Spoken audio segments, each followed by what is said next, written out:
Good morning. Welcome to the Board of Commissioner meeting for January 13th, 2026. If you will, please stand for the invocation and remain standing, pledge allegiance.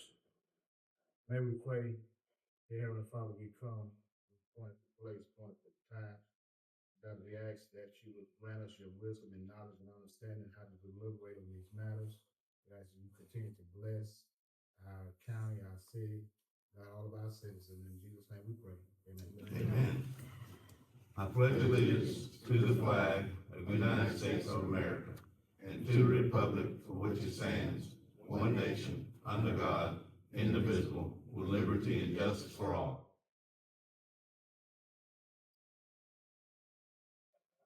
It's that time of year where we have to elect the chairman and a vice chairman. Do I hear a nomination for those two?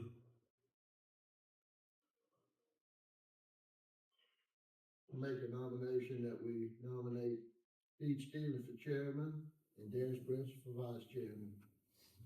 We love you, but I second that motion.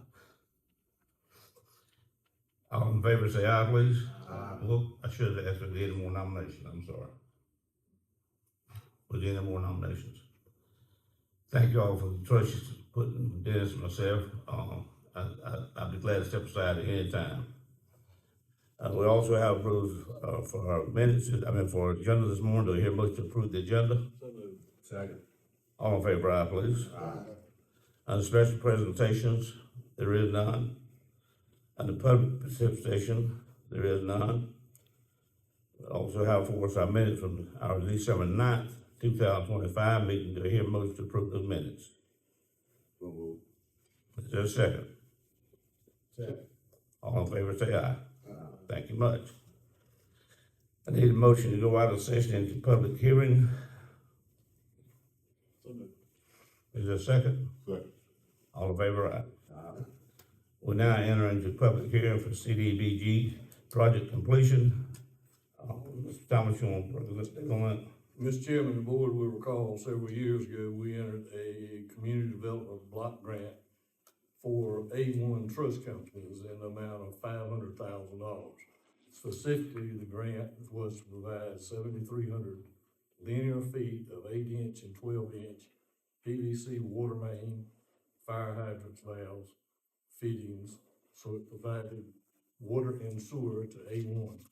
As part of that, A1 had to provide 73 jobs. So all of that has been completed at this point.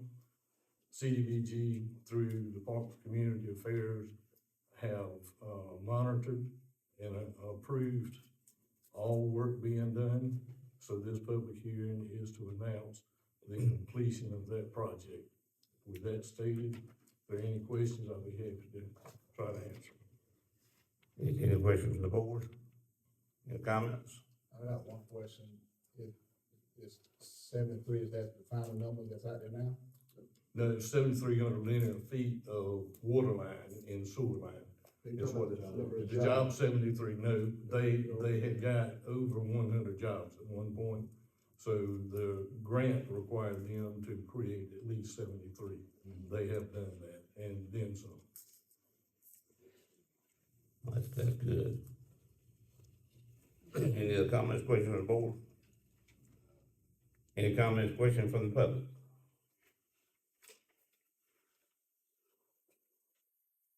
Hearing now, we'll, let's go back in, have a motion, go back into session. So moved. Second. All in favor, aye, please. Thank you much. Under old business, there is none. Under new business, we have a appointment for administrator, attorney, and clerk. Alan has agreed to serve 3 months as current position. Michelle has agreed for another year, and our attorney has agreed for another year. If do I hear a nomination approved for these 3 positions? Is there a second? Any questions, comments? Not all in favor, say aye, please. Thank you much. The next we have consider recommendation from planning commission, Mr. Steve. Welcome this morning, bud. Good morning, everyone. Good morning. Last month at the regularly scheduled planning commission meeting, we had one item on the agenda. That was a special use permit for Mr. Sean Neal. He is requesting a special use permit to allow for the mining of dirt. Essentially has a dirt pit that he's taken over. He wants to expand it beyond 1 acre. And he wants to do it in the good graces of the EPD. And they require that he go through any local approval first, which is why he brought it to our attention and went through this process. I recommended approval of it. The planning commission also recommended approval of it, and that was unanimous. Where's the pit at? Out in Fayetteville, if you keep going past Mr. Neal, can you explain it a little better than me? Just past Murray Farm where the solar panels are. Yeah. On the left before you get to Johnson's Crossroads. It's in the back, you can't really see it from the road. Right. The good thing about having it under the EPD requirements is they will monitor everything to make sure everything's done according to their standards. When he finally is done with the pit, they will make sure that it gets restored to their, I guess, requirements. So it won't just be a gaping hole in the ground. Is there any questions from the board? Any other questions, comments? Heard your question, hear motion to approve. So moved. The second. Second. All in favor, say aye. Aye. Thank you much. Thank you. Have a Thank good day. you. Next, I have consider approval MOU for Battery Energy Storage LLC. Mr. Skirbo?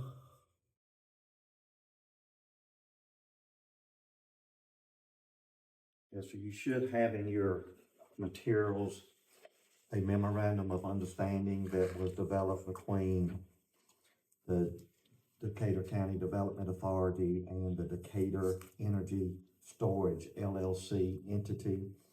It was prepared by the attorney for the Decatur Energy Storage LLC facility and has been viewed and commented on and modified by requests made by Michael Kozarek as attorney for the Industrial Development Authority and by in accordance with some suggestions that I have made for it. You'll note that the school district is a signatory on this document.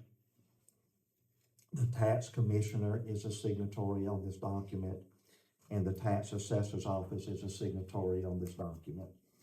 And Decatur County Board of Commissioners is not a signatory on this document. I really don't know why, but the good lawyers up in Atlanta said that it was not necessarily required. So as I probed a little further, why is the school district signing off on it? Well, the school district is going to sign off on it because it affects the taxes that the school district would receive. I said, well, that's, in my opinion, why Decatur County ought to be signing off on it. The response was, well, technically the assessor board has the authority to grant these incentives that they're asking for without the county approval. My response to that was, well, they might have the authority, but they are not going to grant any incentives unless the county Board of Commissioners approves them. So while there's not a place for you to sign off on this document, I do want you either to approve it or not approve it. So I'll talk to you in just a second about what I'm asking you to approve. I had a meeting this morning with the Board of Assessors where we were going to ask them, I was going to ask them if they were inclined to approve it, to conditionally approve it pending our approval this morning in this meeting. And before I could get that out of my mouth, they said, well, we're not going to approve anything until the county commissioners approve it. So I gave you a little background just for you to understand exactly where we are on that. Unfortunately, we did not have an assessor meeting this morning because we did not have a quorum. And so there is a need to get this approved if we're going to approve it by during the month of January. not my need, but according to the Atlanta lawyers and supposed to Development Authority. So depending on what we do, there will be a special call meeting of the Board of Assessors to further consider approval of this. This is a facility that is, if you've read about it, is identified as a data center, battery storage type facility. It's going to be somewhere within the footprint of the existing Climax solar project. You know, that project covers a lot of ground. It begins like right there, kind of behind Deuelas, in that area there, bounded by Harold Mill Road and West Pecan Street, and it works itself south of Climax across Antioch Church Road and then ends up all the way out at Lake Douglas Road, with that. That's the facility we're talking about. It's gonna be about a 20-acre footprint,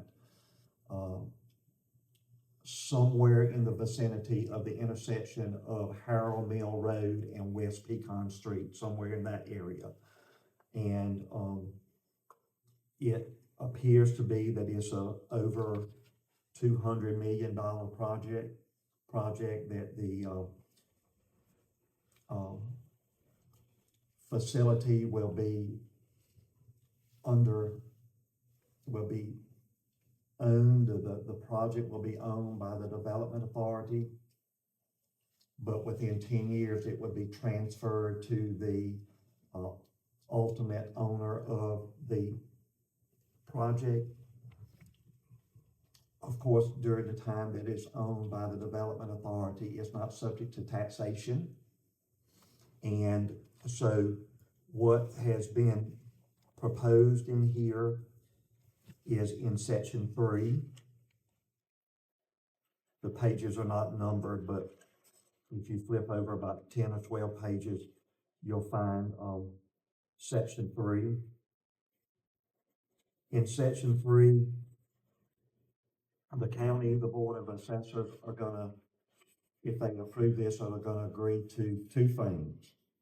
Number one, they're gonna agree in advance to the valuation method of the lease. You know, leases are subject to taxation, and there are all kind of different ways to value a lease, and the way that is most utilized now is a way that was set out in a court case called Sherman versus Fulton County Board of Assessors, that was then modified by what they call the Harris case.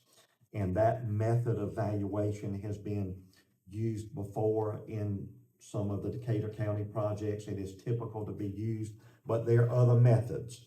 So the development entities, because they know the certainty of those methods, they usually require or ask that the County Board of Assessors agree in advance to value that method. So, and that is consistent, the board, the assessor, the guy that helps, they all understand that method, and they agree that that is the method that should be utilized. So we would agree to utilize that method. And then the second thing is that there will be, during this 10-year payment period, there will be payments in lieu of taxes that will be made by the, ultimately by the owner of this facility. That will be a 30% abatement for what would be the normal tax for 10 years, subject to a caveat. If the project gets transferred to the ultimate owner before that, then the 30% stops the moment it gets transferred to the ultimate owner. Whether it gets transferred or not, and the document does provide that it would be transferred to the ultimate owner in 10 years, but whether it gets transferred or not, after 10 years, if it's still owned by the Development Authority, or if it's owned by the ultimate developer, it will be 100%. So it's basically a 30% abatement for what would be the normal taxes on this $200 million Well, that's the bond amount, up to $200 million, so I don't know what the total cost is. Don't know what the appraised value would be, but it would be a 30% incentive on what would normally be the taxes. Also in here, I'm looking for what's not in here. And unless it slipped by me, and if it slipped by me, it probably slipped by Alan, or because he hadn't mentioned it, and he usually catches the things that I miss up. But there's no special rules in here about building permit fees or anything like that. So I think we end up getting whatever the county would normally be getting for permit fees and construction fees associated with it.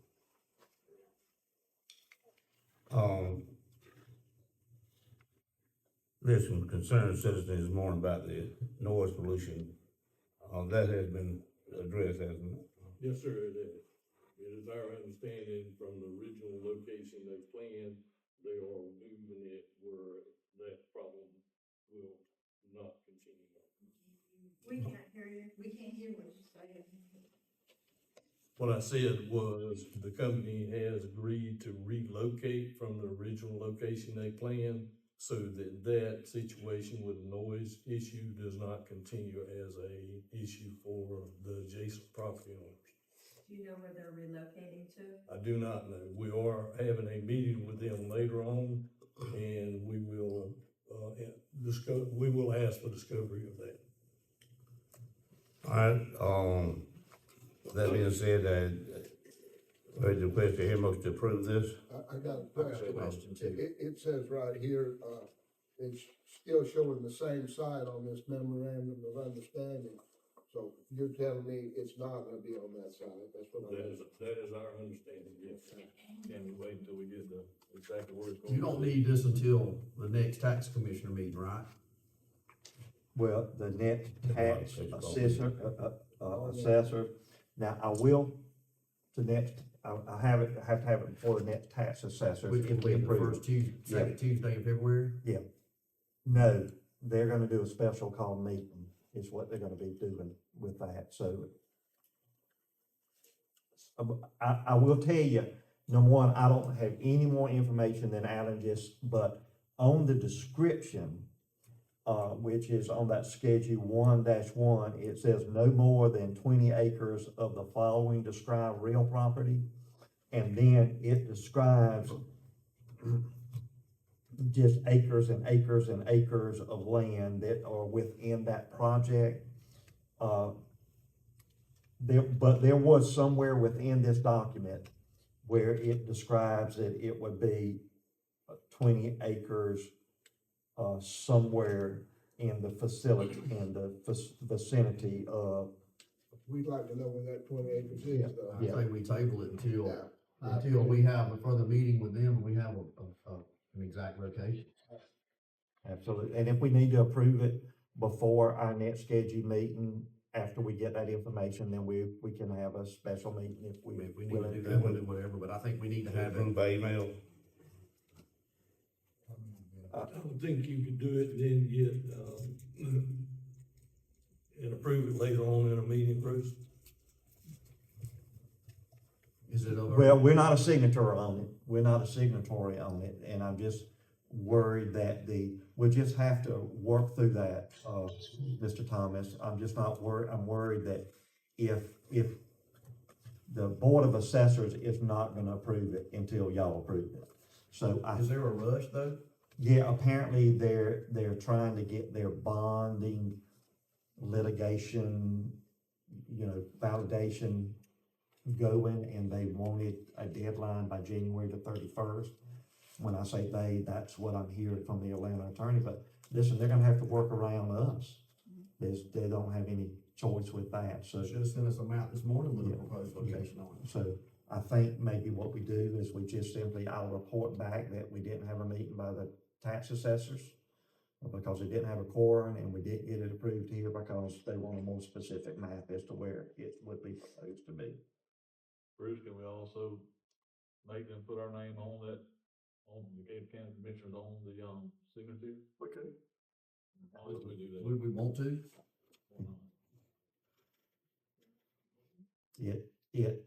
As it stands now, Be- someone else. We don't have to Being, approve. if we are on it, then that means that we would have at least the standing to approve any violations of the project as it goes forward. It also, means that we would probably be defended on any litigation that's filed in connection with the project to like stop it or anything like that. Not anticipating that, but if that happened. So let me give a little bit more thought to that, if you'll allow me to do that. Because as it stands now, everybody can sign but us, and it would go in as it is now, correct? Yeah, but I will tell you, the tax assessors is not going to sign. And I don't believe that Mr. Harrell would be signing off on it if without our approval. Can't speak for either one of them really, but that's what I think. Mr. Thomas, don't we have a meeting with them this week? Yes.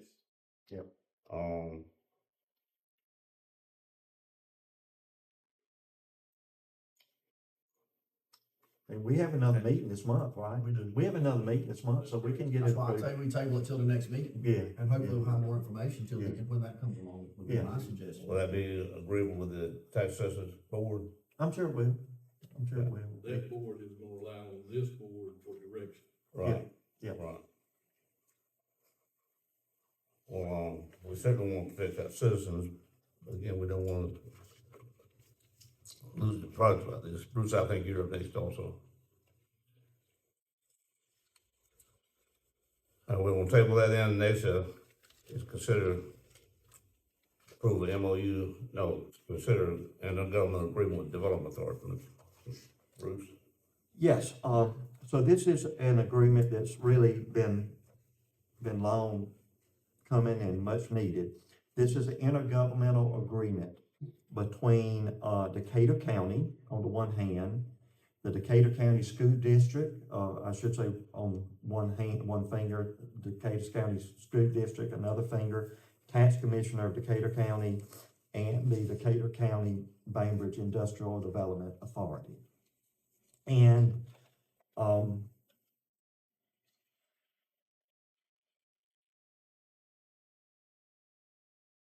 yeah. I had another governmental agreement in my stack in case y'all had questions about it. So let me. This is a, intergovernmental agreement between Decatur County, proposed, the City of Bainbridge, the Development Authority of Bainbridge and Decatur County, and the Decatur County Bainbridge Industrial Development Authority.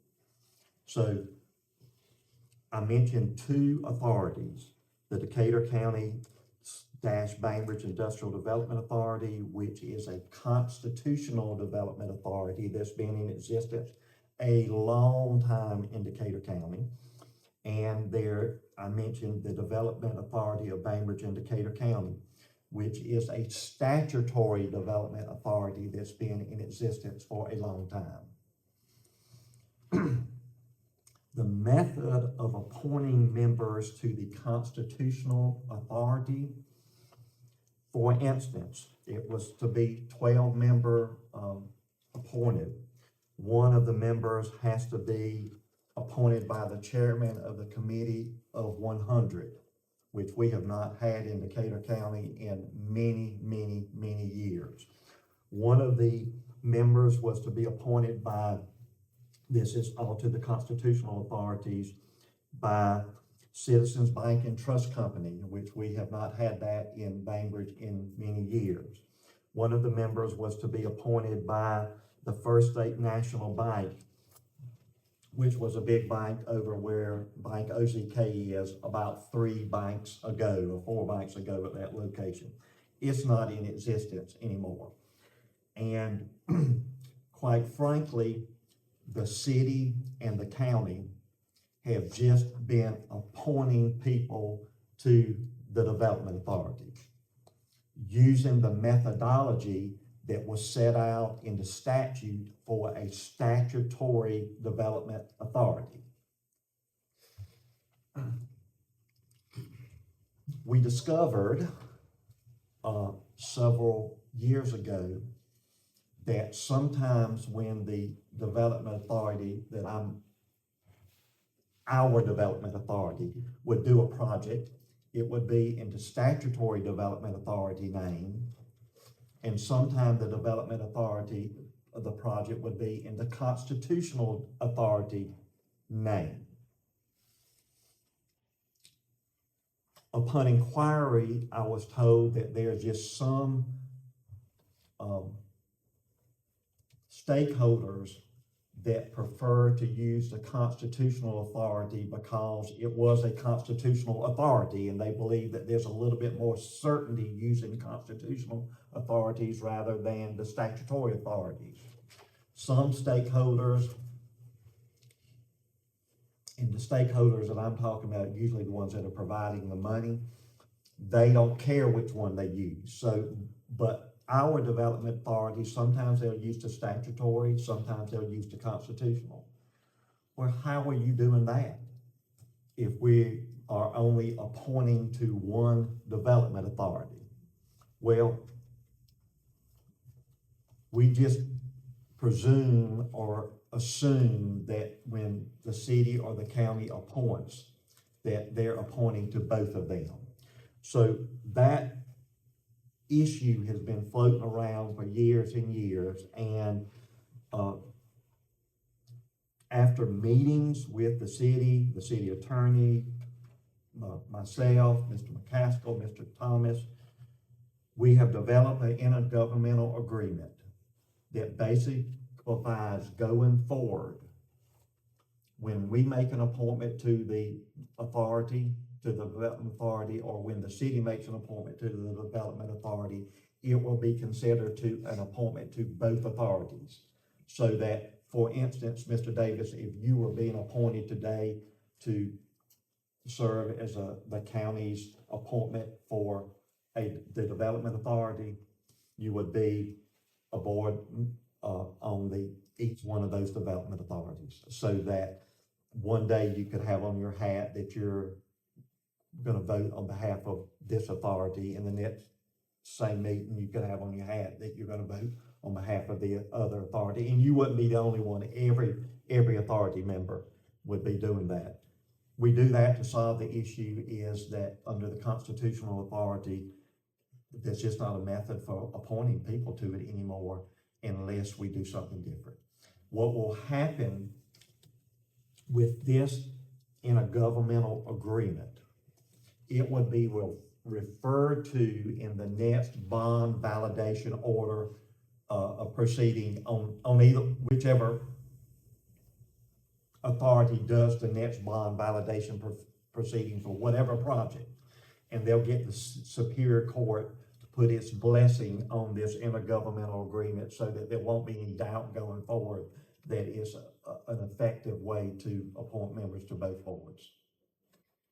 So that's what that's all about, and it would be my recommendation that the county approve that intergovernmental agreement. Here's the question, heard motion to approve. Second, any questions or comments? Not all of those favor say aye, please. Any opposed? Thank you.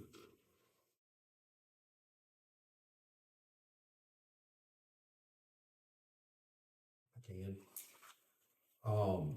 Back at the end of last year, or towards the end of last year, stewards of Lake Seminole asked me, would they have a excavator that they do cleaning around docks and some of the canals and stuff. It's owned by Seminole County, and it's leased to the stewards of Lake Seminole for their use. And when they go outside of Seminole County to do any work on the lake, they have to pay a rental fee back to Seminole County for that excavator. And they go over around Jackson County, Florida with it. They come over into Decatur County with it.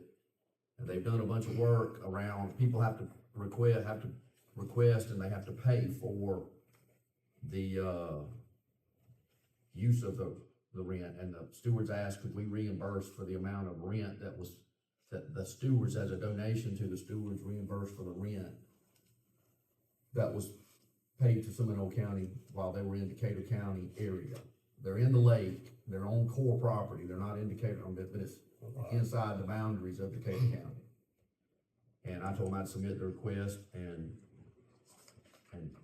see where we're at. They put the, when they take that excavator, it's a floating excavator, they put the trash on the bank, and the homeowner then is responsible for removing it from the bank and disposing of it. They don't go on private property, and they're out in the water when they're working. Right. And the request is for $11,600. It was $20,000 worth of work done in Decatur County. They applied for a grant from Georgia DNR that paid them $8,400, and the remaining $11,600 was paid by the stewards. It's already been paid to Seminole County, and they were asking for reimbursement if we, as a county, could do that. Tommy, you wanna add anything to that? No, sir, I'm not sure what I can add to it, other than I'm surprised that, that group has not came before the board prior to this asking for assistance with funding. Right. I'm going, the lake's mostly in my district, and I'm gonna put that request in the form of a motion that we approve $11,600 to reimburse stewards for the work that they've done in the area included in, on the lake included in Decatur County. And there's a list of homeowners and sloughs included in your packet of all the ones that they've done. Over here. Now I understand that they do charge the homeowners a fee to come and do it, Yeah, correct? he told me what it was, and I cannot remember. It's so much an hour that they charge, and I can't remember exactly what it is. I should have asked him that again, but I did not, and it skips my mind. I hate to say a number because I just don't know. I don't remember. Bobby, where do they get their money from? Donations. Just donations? They've got some charitable trusts that's donated to them. They do have a membership program. You can be a membership, and they won't clean around your dock unless you're a member. And there's different levels of membership. They've got, I think, several charitable trusts that's donated to them. They've applied for a lot of DNR grants. They've got several DNR grants. They've raised a bunch of money for, and they're not trying to do away with all the grass on Lake Seminole. They're just trying to make Lake Seminole more usable for people that go out, people that have docks on it, and people that go fishing, where the grass has just choked out some of these areas completely, and they're not accessible anymore. They're just cleaning them out to make them more accessible. All right, we got a request on the table. Do we hear a motion to approve the request? I made it in the form of a motion. We made the motion. All right, do we hear a second? Second. Any more questions or comments? Not all those in favor say aye, please. Aye. Any opposed? All right, Thank y'all. thank you. Thank you for your time put into that. This has considered facility use policy, Tommy, you gonna handle that, or Kirkland's gonna handle it? Mr. Kirkland's gonna handle it, Mr. Chairman.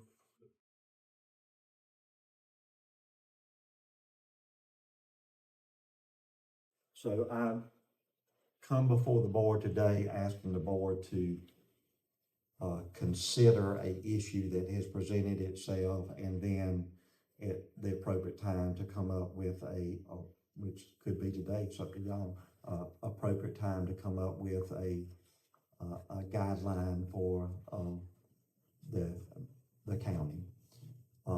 This facility right here, this room right here, is necessarily used by, of course, your board. And from time to time, it should be available, I would think, for use by other county boards or authorities. For instance, if the development authority wanted to use it, or the hospital authority wanted to use it for whatever reason, or it's my personal opinion that it should be available for use with those authorities, or if the planning commission wanted to use it, that it should be available for use. What you need to consider is whether there should be a policy in effect for the use of this facility by other organizations. there was a concern expressed,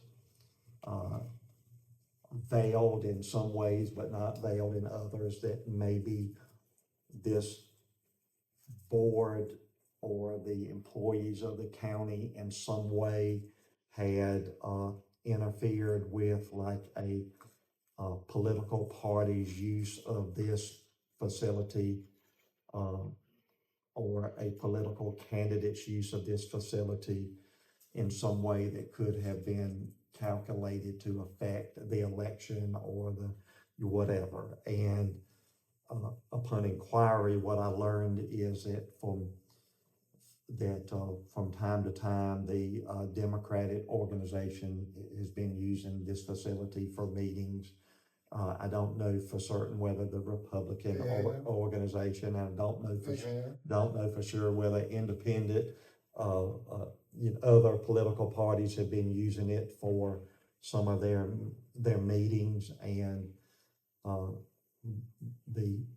the way that works, I think, I can't speak for it, Alec can speak for it, but way it works sometimes, or should work all the times, is that maybe somebody asked to use it and they asked for it. I would ask that you consider coming up with a policy, if we don't have one already, a written policy that is calculated to express your desires as to who and how somebody could use this facility.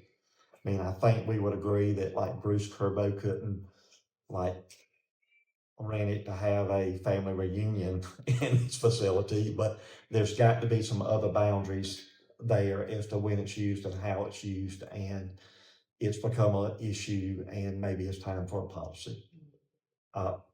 Not suggesting that you have to have a policy. I think that your county appointed administrator has the authority to like make those decisions as part, but it just puts everybody in a perilous position without having a policy. So that's why it's on the agenda for you to understand more fully what maybe the controversy has been about it, and for you to consider whether or not you want to have, put the mechanisms, moving to try to get a policy. So the administrator does have the right to call it one way or the other. I think the administrator has that authority, that is correct. But that authority can change with the whim of the administrator. And I agree with you. I think we need a policy in place. I thought there was one in place, to be honest with you. I was calling and ask about it. I thought it wasn't in place, but I was wrong to say that because I thought it was. Regardless, I think the board needs to address this issue. What's the board wishes? You say you probably need a policy because everybody know what's going on and who can use it, who cannot use it. What you said, that it looked like that we were trying to affect an outcome, and you're absolutely right. We should have nothing to do with it. And we should not have let them in here to start with, because if they're gonna do what they did, it looks like we were supporting a candidate. We can't support anybody. We have to be bipartisan. We have to be for everybody. And that's showing people come to me and said, so you support this or you support that because they had the meeting in your building? No, we have to separate ourselves from that. Yeah. And I don't think we should let anybody use it except government use. That's what it was built for government use. And I think that all those authorities you named, they're a government appointed, yeah, but nobody else. So I think with that, if that's kind of consistent, that's the thought of the board, that, I mean, what we need to do is do like we would do with any other issue. Let's try to develop a policy. We'll circulate it to get comments by all involved, and then at some point in time, we'll put it on our agenda. I agree with that. So have written out specified what it's gonna be used for. And Mr. Chairman, may I also request that in the interim, until that policy is developed, that there is no use of the facility unless this board specifically authorizes it? Yeah. I'm okay with that. I think that's a good idea. And so you gonna formulate a policy for us, or? I'm gonna formulate a draft of the policy, and we'll get the input from the county personnel. And ultimately, you're gonna come up with your own policy because you're gonna approve or disapprove what I come back with, or send us back to the drawing board, one or the other. Yeah. All right. Thank you, Bruce. Next, got to consider federal fiscal year for 26, local grant for DA office. Mr. Thomas? Mr. Chairman, the board will recall last year you authorized application of this grant, and this is the success of that application. It has been awarded, and it is for the district attorney's office, and in the amount of $133,212. As generally, there's a match fund required of $33,303. That has been waived. That will not be required. Again, this is for the district attorney's office, and it's for VOCA, Victims of Crime Assistance. And with that stated, I would certainly recommend that for approval by the board. Where's your question? Your motion approved. Any discussion, questions, comments? All in favor say aye, please. Aye. Yes, I'll consider request from the Katy County Sheriff's Office for vehicle transfer to DA office. Mr. Thomas? Letter from Major Kofer, who is chief deputy, requesting that a 13-year-old vehicle that had been wrecked and requires repairs that is beyond what they think is worth the value to the law enforcement area, to transfer it to the district attorney's office. It is a 2011 Ford, and I would recommend that for approval as requested by the chief deputy. Where's your question? Your motion approved. So moved. Second.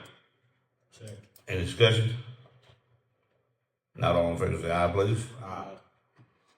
Next, we have considered approval of area relief report. Mr. Thomas? That document is in your packet. It has been signed off by Tax Commissioner Mr. Mark Harrell and Board of Assessors Chair. Based on their recommendation and their signatures, I would recommend that for approval by the board. Where's your question? Motion approved. So moved. Second. Any question, comments? All in favor say aye, please. Aye. These have considered appointments. If you will turn to number 11, you find there a list of the appointments for the coming year. Mr. John Marshall to the IDA board. Planning Commission, I'm sorry. And Mr. Frank Flowers. Now, I do this all in one vote if we could. If anybody got involved with any of these, just let them know it when the name's called. Mr. John Marshall on the IDA board. Steve Blanc, Stephanie Daniels, and Billy Popple on the Regional Commission, and we do appreciate y'all's effort on that, Mr. Brock. Don't we?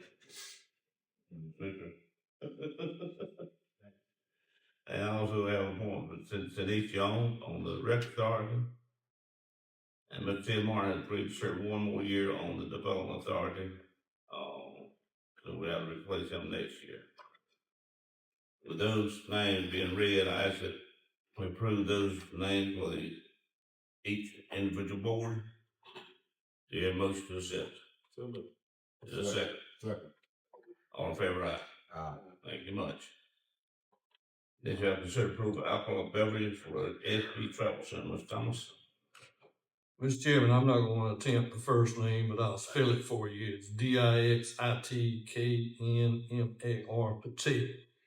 And it is for SP Travel Center located at 2331 Dothan Road. Mr. Patel has met all the requirements, and specifically it's for a off-premises alcoholic beverage license. It is also for a restaurant license, and Mr. Patel has met all the requirements for both of those applications, and based on him meeting those requirements, we recommend that for approval by the board, both alcoholic beverage and restaurant license. Alan, is there anything through the, being so close to church or school anymore? Very much so, yes, and then policy on that, yes. So he's met that, He's met all of those requirements, yes. okay. Very quickly, your motion approved. So moved. The second. Any other questions or comments? Not all in favor, say aye, please. Thank you much. Now, the Commissioner Martin, Commissioner Anderson, and Holmes. I want to thank everybody for coming out today. We appreciate your support. It's always good to have good transparency on what's going on in the community. Thanks for coming out. Thank y'all for coming out. Hope you have your new year starting off well. Just thank you for coming. Happy New Year. Thanks for coming. Thank you, everyone for coming. Thanks for done. We do appreciate you coming out, and, if you have any questions, get with your commissioners, and we'll try to answer any questions you may have. Saying that, I ask for motion to adjourn. Second. All in favor, aye.